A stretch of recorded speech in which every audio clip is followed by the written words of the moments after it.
Hi everyone, Katja here. Today we're diving into a popular historical fiction series, the Shardlake books by J Sansoms. It feels particularly poignant to discuss these books now because while I was gathering my thoughts over the last few days, we learned that J Sansoms passed away on the 27th of April at the age of 71 after a long battle with multiple myeloma diagnosed back in 2012. When I initially planned this review, I hadn't expected that we would be speaking of him in the past tense. Today's review really celebrates his incredible contribution to historical fiction and highlights the excitement surrounding the adaptation of his famous series, or most famous series. Starting tomorrow, Matthew Shardlake, the Tudor solicitor, comes to life on Disney Plus and other platforms in a new TV series, and I'm so eager to watch this because when I first heard about it I thought, that's it, I definitely have to mark it in my diary, have to watch it. Let me know if you're also a big fan and whether you'll be watching the series too. Now, the novels that Sansom created really pull together this rich tapestry of Tudor England through the eyes of his main character Shardlake, who is a hunchback lawyer working under Thomas Cromwell's employ from the 1530s, moving through the reigns of Henry VIII and Edward VI as well.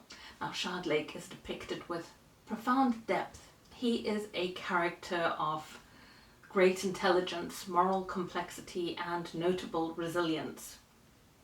The series blends together so well thrilling murder mystery with detailed historical settings and gives us as readers this vivid window into the political intrigue, religious reforms, and social issues of the time. Now, Sansom faced great bullying in school in Edinburgh, something that he talked about openly, and he has a knack for portraying bullying behaviour that Shardlake struggles with under the societal prejudices of the 16th century. Before becoming a full-time writer, J Sansoms advocated for the disadvantaged as a solicitor, which also really echoes Shardlake's advocacy in the novels. And I think these personal connections to his main character's challenges really enrich the stories.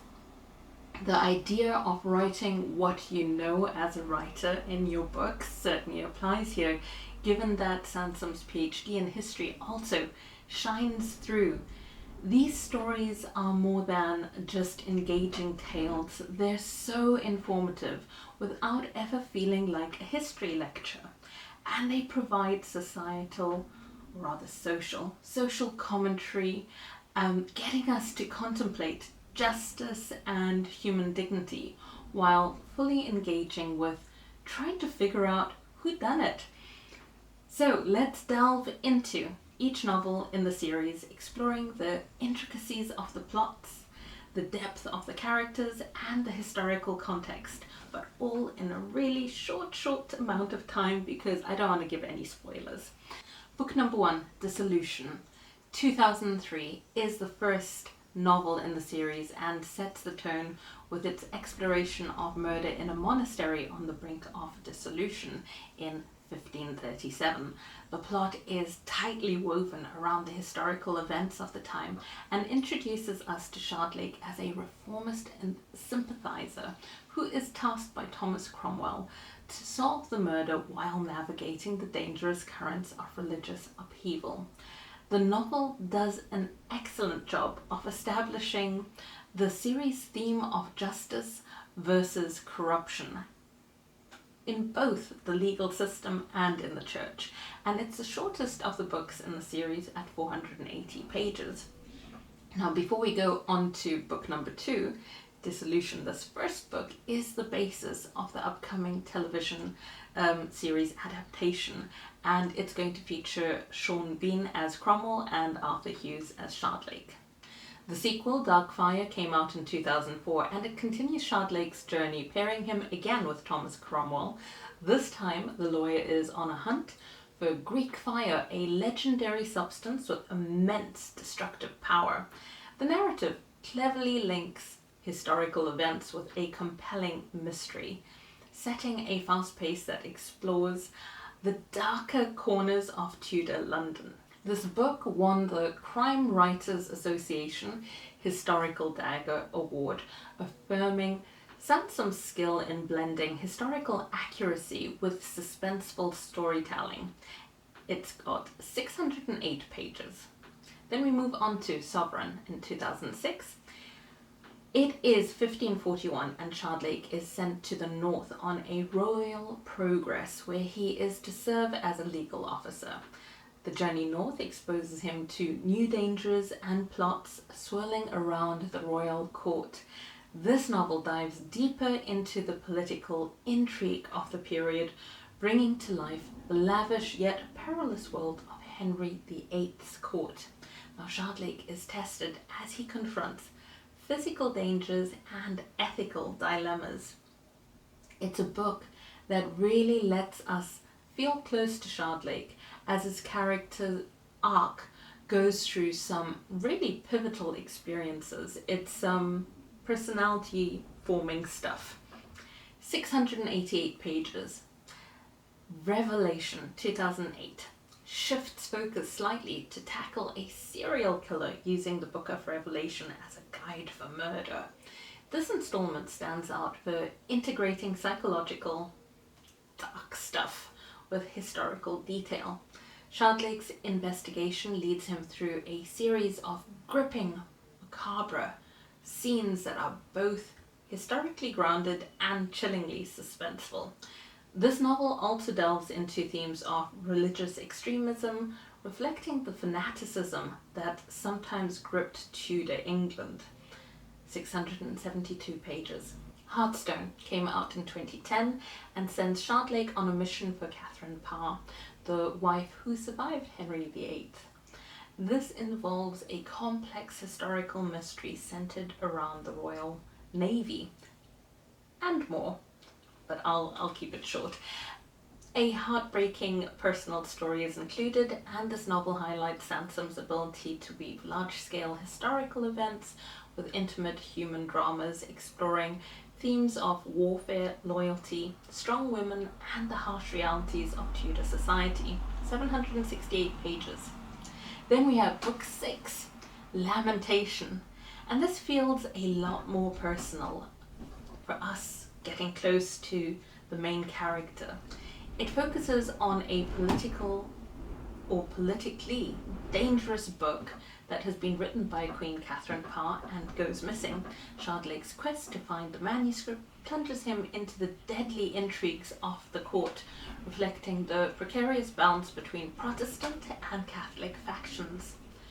This novel deeply explores Shardlake's relationships, inner conflicts and romantic feelings, which is why I feel it gives us that real personal, intimate vibe, providing a layered portrayal of him as a person.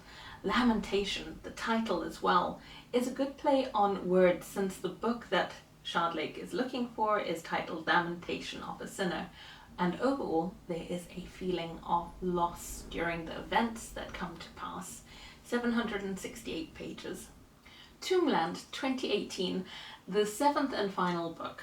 It is set during the reign of Edward VI and revolves around Ket's rebellion. Now here Sansom explores themes of economic hardship and social injustice. Shardlake's investigation into a murder set against the backdrop of the rebellion offers a rich narrative that combines political commentary with a compelling historical setting. This book challenges Shardlake's beliefs and forces him to act in a turbulent world, providing a fitting complexity to the series' progression. It is the longest one, 888 pages. 888? No, 880 pages. This was my favourite by far because I'm familiar with Norfolk where it's set, and many things were just going ping ping ping in my mind as they were resonating for me, despite it being about the 16th century and we've moved on from then. But there were a lot of things that really just were familiar.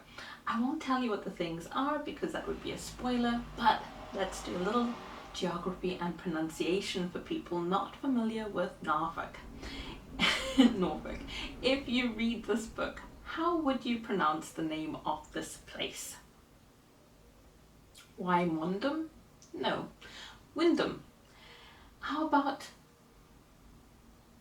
I say Norwich, but I've heard people say Norwich. Anyway, that's it. There's so many places actually in England, not just in Norfolk, where the pronunciation has just stumped me. So throughout the Shardlake series, J Sansoms has demonstrated an ability to really engage us as readers with a brilliant mix of suspense and historical detail. These are really long reads, but people love them, and that's because they are so well written. I'm not even a huge fan of Tudor England, but these books were just spellbinding. Sometimes I thought, this book could be shorter, but then at the same time that I had that thought, it was like, but where would the fun be in that? I mean, it is so immersive. What to strip and what to keep. The series offers such a panoramic view of the societal, religious and political landscapes of the time, and it's really brought to life through the personal and professional struggles of a remarkably crafted main character. I mean, the resilience of Shardlake as someone who has a disability, and that resilience is really mental, physical, emotional, and it comes across on the page. I've also linked the Guardian newspaper's coverage of J Sansoms' passing, and they included a tribute from his longtime editor and publisher Maria Reicht, who said Sansom wished from the very start only to be published quietly and without fanfare, but he always took immense pleasure in the public's enthusiastic responses to his novels and worked tirelessly on each book, never wanting to disappoint a single reader. And I mean, that is just what comes through in his work. Let me know in the comments if you are a huge fan of the series. Are you about to start reading these books? Are you like me, counting down to the release of the TV series tomorrow? I'm so excited.